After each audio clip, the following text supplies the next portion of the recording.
ಇನ್ನು ಧರ್ಮಸ್ಥಳ ಭಾಗದಲ್ಲಿ ನೂರಾರು ಶವಗಳನ್ನು ಹೂತಿಟ್ಟ ಆರೋಪ ಪ್ರಕರಣ ಸಂಬಂಧ ಪಾಯಿಂಟ್ ನಂಬರ್ 11ರಲ್ಲಿ ಸ್ಪಾಟ್ ನಂಬರ್ 11ರಲ್ಲಿ ಇವತ್ತು ಕಾರ್ಯಾಚರಣೆಯನ್ನ ಮಾಡಲಾಗಿತ್ತು. ಅಂದ್ರೆ ಗುಂಡಿ ಅಗೆಯುವಂತ ಕಾರ್ಯವನ್ನ ಮಾಡಲಾಗಿತ್ತು.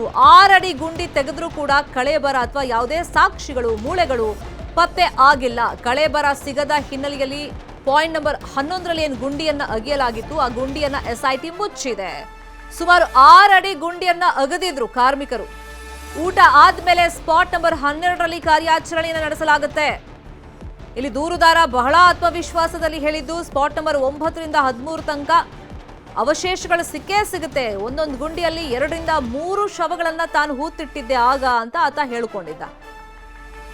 ಆದ್ರೆ ಕುತೂಹಲದಿಂದಲೇ ಗುಂಡಿ ಅಗಿಯುವಂತ ಸಂದರ್ಭದಲ್ಲಿ ಸ್ಪಾಟ್ ನಂಬರ್ 9ರಲ್ಲೂ ಏನೂ ಸಿಗ್ಲಿಲ್ಲ, 10ರಲ್ಲೂ ಏನೂ ಸಿಗ್ಲಿಲ್ಲ. 11 ಇವತ್ತು ಉತ್ಖನನ ಕಾರ್ಯ ಆಯ್ತು. 6 ಅಡಿ ಗುಂಡಿ ತೆಗೆದ್ರೂ ಕೂಡ ಕಾರ್ಮಿಕರು ಅಲ್ಲಿ ಯಾವುದೇ ಕಳೇಬರ ಸಿಕ್ಕಿಲ್ಲ. ಸಣ್ಣದೊಂದು ಸಾಕ್ಷಿನೂ ಅಥವಾ ಸುಳಿವು ಕೂಡ ಲಭ್ಯವಾಗಿಲ್ಲ. ಒಂದು ಸಣ್ಣ ಸುಳಿವು ಸಿಕ್ಕರೆ SIT ಅಧಿಕಾರಿಗಳು ಅದನ್ನ ಬಗಿತಾ ಹೋಗ್ತಾರೆ, ಮುಂದೆ ಏನಾದರೂ ದೊಡ್ಡ ಮಟ್ಟದಲ್ಲಿ ಸಾಕ್ಷಿಗಳು ಸಿಗ್ತವೆ ಅಂತ ಹೇಳಿ. ಆದ್ರೆ 6 ಅಡಿ ಅಗದ್ರೂ ಕೂಡ ಏನು ಸಾಕ್ಷಿಗಳು ಸಿಗ್ಲಿಲ್ಲ, ಕಳೇಬರ ಸಿಕ್ಕಿಲ್ಲ. ಒಂದು ಮೂಳೆನೂ ಸಿಗದಂತ ಹಿನ್ನೆಲೆಯಲ್ಲಿ ಅದನ್ನ ಮುಚ್ಚಿದ್ದಾರೆ. ಊಟದ ವಿರಾಮ ಆದ್ಮೇಲೆ ಸ್ಪಾಟ್ ನಂಬರ್ 12ರಲ್ಲಿ ಶೋಧ ಕಾರ್ಯವನ್ನು ಅಧಿಕಾರಿಗಳು ಮುಂದುವರಿಸ್ತಾರೆ. ಬಹುತೇಕ ಇವತ್ತೇ ಕಾರ್ಯಾಚರಣೆ 13 ಸ್ಪಾಟ್ಗಳಲ್ಲೂ 12ರಲ್ಲೂ ಸಿಗಲಿಲ್ಲ ಅಂತಂದ್ರೆ 13 ಕೂಡ ಇವತ್ತೇ ಮುಗಿಸುವಂತ ಚಾನ್ಸಸ್ ಇದೆ. ಈಗ ನಾಳೆಯಿಂದ SIT ಅಧಿಕಾರಿಗಳು ಏನು ಮಾಡ್ತಾರೆ ಅಂತ ಹೇಳಿ ಸಹಜವಾಗಿ ಕುತೂಹಲ ಇದೆ. ಯಾಕಂದ್ರೆ ತಾನು 30 ಸ್ಪಾಟ್ಗಳನ್ನ ತೋರಿಸಬಲ್ಲೆ, ನನಗೆ ನೆನಪಿದೆ ಅಂತ ಆತ ಹೇಳ್ಕೊಂಡಿದ್ದ. ಅದರಲ್ಲಿ ಪ್ರಾಥಮಿಕ ಹಂತವಾಗಿ ಅಂದ್ರೆ ಮೊದಲ ಹಂತವಾಗಿ 13 ಸ್ಪಾಟ್ಗಳನ್ನ ಆತ ಪತ್ತೆ ಹಚ್ಚಿದ್ದ. ಈಗ ನಿನ್ನೆ ಏನು ಗುಡ್ಡದ ಮೇಲೆ ಗುಂಡಿಯನ್ನು ಅಗಿಸಲಾಗಿತ್ತು, ಅದನ್ನ 14ನೇ ಪಾಯಿಂಟ್ ಅಂತ ಮೆನ್ಷನ್ ಮಾಡಿದ್ರು ಅಂತಾನು ಮಾಹಿತಿ ಇದೆ. ಸದ್ಯಕ್ಕೆ ಸ್ಥಳದಲ್ಲಿ ಏನಾಗ್ತಾ ಇದೆ ಈ ಬಗ್ಗೆ ಮಾಹಿತಿಯನ್ನು ಕೊಡೋದಕ್ಕೆ ಒಂದ್ಸಗೆ ನೇರ ಸಂಪರ್ಕಕ್ಕೆ ಸಿಕ್ಕಿದ್ದಾರೆ ನಮ್ಮ reporter Kishan.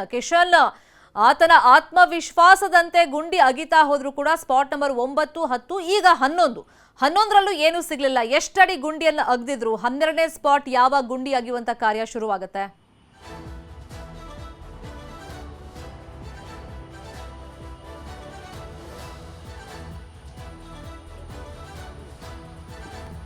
Sharmita, spot number 9ರ ಬಳಿಕ ಬಹಳಷ್ಟು ಆತ್ಮವಿಶ್ವಾಸವನ್ನ ಆ ಅನಾಮಿಕ ವ್ಯಕ್ತಿ ಹೊಂದಿದ. ಇದೇ ಆತ್ಮವಿಶ್ವಾಸವನ್ನ ಆತನ ಪರವಾದ ವಕೀಲರು ಕೂಡ ಹೊಂದಿದ್ರು.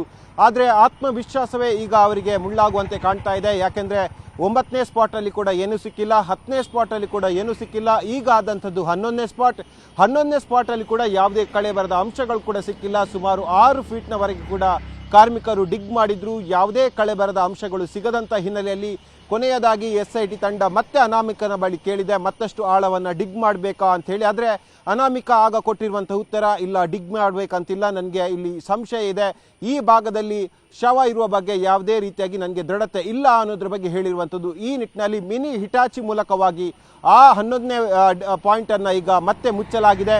ಈಗ ಸದ್ಯಕ್ಕೆ ಊಟದ ವಿರಾಮವನ್ನು ಧರ್ಮಸ್ಥಳ ಪೊಲೀಸ್ ಠಾಣೆಯಲ್ಲಿ ಕೊಡಲಾಗಿದೆ. ಅಲ್ಲಿ ಅವರಿಗೆ ಆ ಊಟದ ವ್ಯವಸ್ಥೆಗಳು ಕೂಡ ಇದೆ. ಮತ್ತೆ ಸುಮಾರು 3-3:30 ಹೊತ್ತಿಗೆ ಸ್ಪಾಟ್ ನಂಬರ್ 12 ಉತ್ಖನನ ಆಗುವಂಥ ಸಾಧ್ಯತೆಗಳು ಕೂಡ ಇದೆ.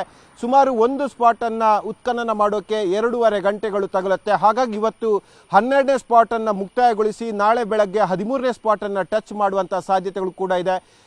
ಶರ್ಮಿತಾ, ಪ್ರಮುಖವಾಗಿ 9ರಿಂದ 12 ಈ ಪ್ರಕರಣದ ಬಹಳಷ್ಟು ದೊಡ್ಡ ಮಟ್ಟಿನ ಸಂಚಲನಕ್ಕೆ ಕಾರಣ ಆಗಿತ್ತು. ಯಾಕೆಂದರೆ 1ರಿಂದ 8ನೇ ಸ್ಪಾಟ್ ತನಕ ಯಾವುದೇ ಕಳೇಬರದ ಅಂಶಗಳು ಸಿಗೋದಿಲ್ಲ ಅಂತ ಹೇಳಿ ಅನಾಮಿಕ ವ್ಯಕ್ತಿಯೇ SITಯ ಪ್ರಮುಖರ ಬಳಿ ಹೇಳಿಕೊಂಡಿದ್ದ ಮತ್ತು ಆತನ ಪರವಾದಂಥ ವಕೀಲರ ಬಳಿ ಕೂಡ ಹೇಳಿಕೊಂಡಿದ್ದ. ಆದರೆ 9ನೇ ಸ್ಪಾಟಿಂದ 12ನೇ ಸ್ಪಾಟ್ವರೆಗೆ ಖಂಡಿತವಾಗ್ಲೂ ಕಳೇಬರದ ಅಂಶಗಳು ಸಿಕ್ಕೇ ಸಿಗುತ್ತೆ ಎಂಬ ಆತ್ಮವಿಶ್ವಾಸವನ್ನು ಆತ ವ್ಯಕ್ತಪಡಿಸಿದ್ದ. ಆದರೆ 11ನೇ ಸ್ಪಾಟ್ ಮುಗಿಯುವ ಹೊತ್ತಿಗೆ ಕೂಡ ಶೂನ್ಯ ಫಲಿತಾಂಶ ಹೊರಗೆ ಬಂದಿದೆ. 9, 10, 11 ನಿರೀಕ್ಷೆಯ ಮಟ್ಟದಲ್ಲಿ ಆತನ ನಿರೀಕ್ಷೆ ಯಾವ ರೀತಿಯಾಗಿತ್ತು ಆ ನಿರೀಕ್ಷೆ ಈಗ ಫಲ ಕೊಡ್ತಾ ಇಲ್ಲ. 11ನೇ spot. Fine, thank you Kishan, ಈ ಕ್ಷಣದ ಮಾಹಿತಿಯನ್ನು ಕೊಟ್ಟಿದ್ದಕ್ಕೆ.